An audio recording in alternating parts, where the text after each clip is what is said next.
Greetings, humanity! Today is Tuesday, March 3rd, 2026. Let's Grok the news. I'm Robert Gardner, using Grok each weekday to help me search out and to summarize the biggest headlines in the news today.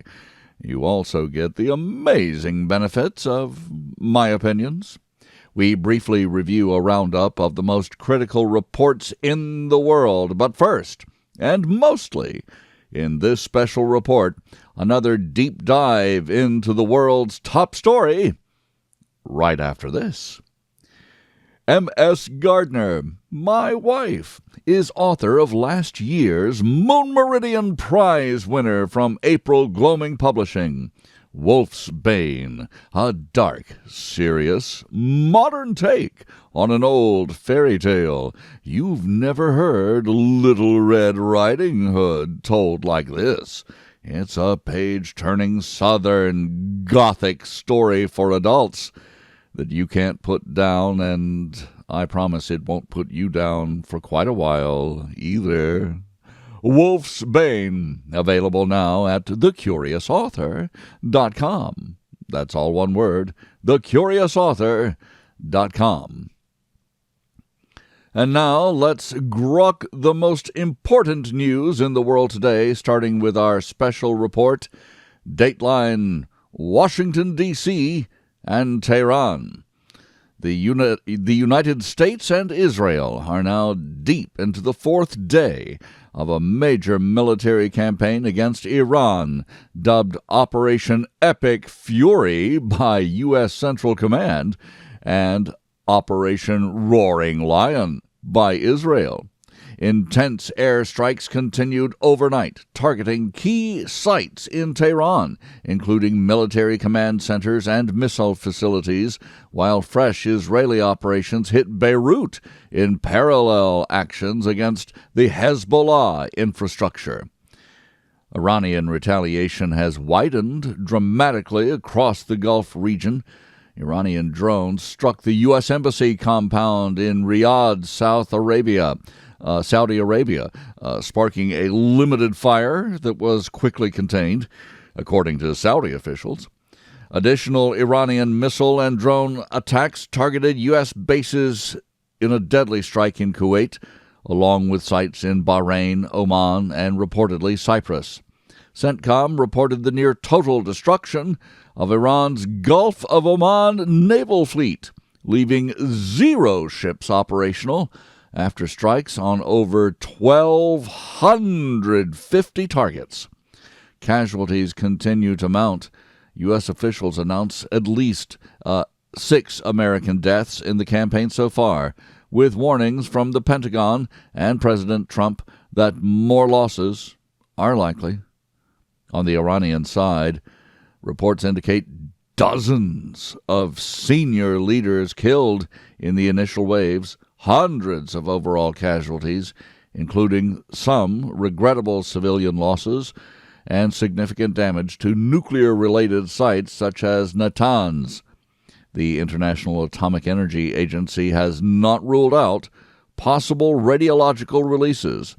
Iran has held mass funerals for victims, including children and staff, from a school reportedly struck in one raid, which Tehran, of course, claims was deliberately targeted. The U.S. insists that no schools or civilians were intentionally hit. President Trump, speaking from the White House, described the operation as ahead of schedule, but warned of a big wave still to come, estimating the campaign could last another 4 to 5 weeks or even longer. He emphasized the focus remains on eliminating Iran's missile stockpiles, drone capabilities, and naval assets, rather than full regime change or nation-building. Messages that are echoed by Defense Secretary Pete Hegseth and Vice President J.D. Vance, who rejected comparisons to endless wars like Afghanistan and Iraq. However, some administration statements leave open the possibility of broader aims, if necessary. This observer remembers that President Trump clearly promised Iranian people that help was on the way, he also told them now was the time for them to seize power. The conflict has already disrupted global energy markets and raised fears of a Strait of Hormuz closure, now less likely perhaps with the Iranian Navy scuttled over there. Oil and gas production has halted at several Gulf facilities, including Saudi Aramco's Ras Tanura refinery, after a related drone incident. Shipping lanes face heightened risks, with multiple nations reporting flight cancellations and limited operations. The U.S. State Department has issued urgent evacuation orders for Americans in over a dozen Middle Eastern countries. Pakistan imposed a curfew in parts of Gilgit-Baltistan following deadly protests linked to regional unrest over developments in Iran. This observer would remind listeners that the Middle East is comprised of several factions of Muslims, the largest two, the Sunni, the ones more or less friendly to the United States and tolerant of Israel, against the Shia, the ones who are responsible for nearly all of the militant Islamic terrorism throughout the world. They're not gone. First Lady Melania Trump chaired a UN Security Council session on children in armed conflict, offering condolences for fallen U.S. service members described as heroes, even while the war continues to rage. Internationally, reactions remain split.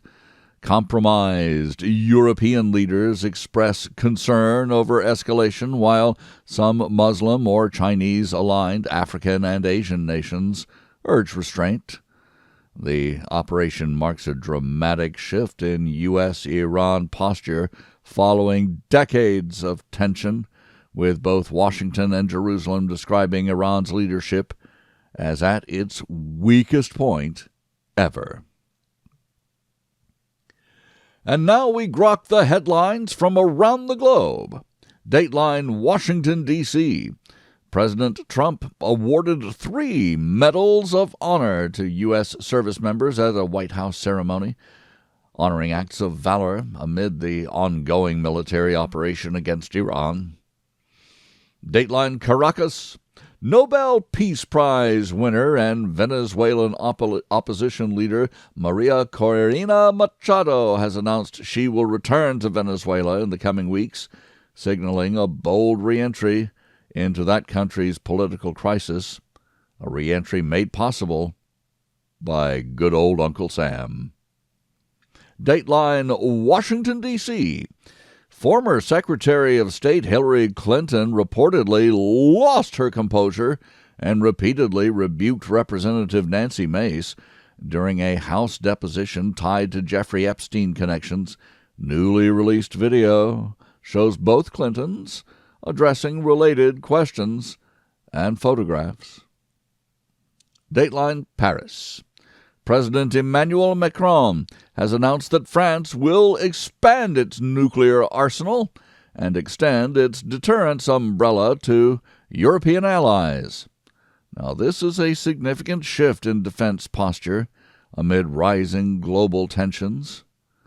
Now that Uncle Sam has seen the treachery of European leadership from our so-called allies, America seems to be pulling back from that Europe first global strategy that ensnared American diplomats for far too long. Dateline New Delhi and Ottawa. India and Canada finalized a landmark nuclear energy cooperation agreement aimed at resetting strained bilateral ties and advancing clean energy collaboration. Now, this observer calls that headline good news. If the world is starting to realize that nuclear energy actually is clean energy, that's going to help the economies of our trading partners. America needs to do the same. Dateline Banda Aceh. A magnitude 6.4 earthquake struck off the coast of Aceh, Indonesia, early today. No immediate reports of major damage or casualties in the seismically active region. Dateline Auckland and Sydney. Former New Zealand Prime Minister Jacinda Ardern's relocation to Australia has renewed attention on the country's persistent brain drain problem, affecting talent and workforce retention as Kiwis simply migrate to other parts of the English-speaking world. If this observer was a Kiwi, he would say good riddance. Ardern was one of the world's worst of the woke COVID tyrants. Australia should raise its immigration standards. Dateline Kathmandu. Nepal's historic parliamentary election is underway, with young Gen Z voters expected to play a decisive role after previously rejecting the traditional parties in favor of fresh political alternatives. This observer wishes them well. Hopefully they are even less woke than America's Gen Z voters. Dateline Austin, Texas. Authorities have identified the victims of a mass shooting at an Austin bar. Investigators continue searching for a motive in the deadly incident. This observer is pretty sure the property of Allah shirt that the naturalized Muslim immigrant was wearing as he slaughtered the Texans tells us all about his motive, and he wonders why Austin investigators can't admit it. Dateline Beijing. China has removed 3 retired generals from its National Advisory Board in another internal power adjustment within the ruling Communist Party. This observer does not read Chinese tea leaves or otherwise try to tell the future and cannot tell you if this means a less militant posture in China or not. Dateline Houston and Washington, D.C. NASA has revealed updates to the Artemis Moon landing program, adding a new test mission to reduce risks and flight gaps before humanity returns to the moon. I thank you for listening. Please join me tomorrow to once again grok the news. I'm Robert Gardner. Godspeed and God bless.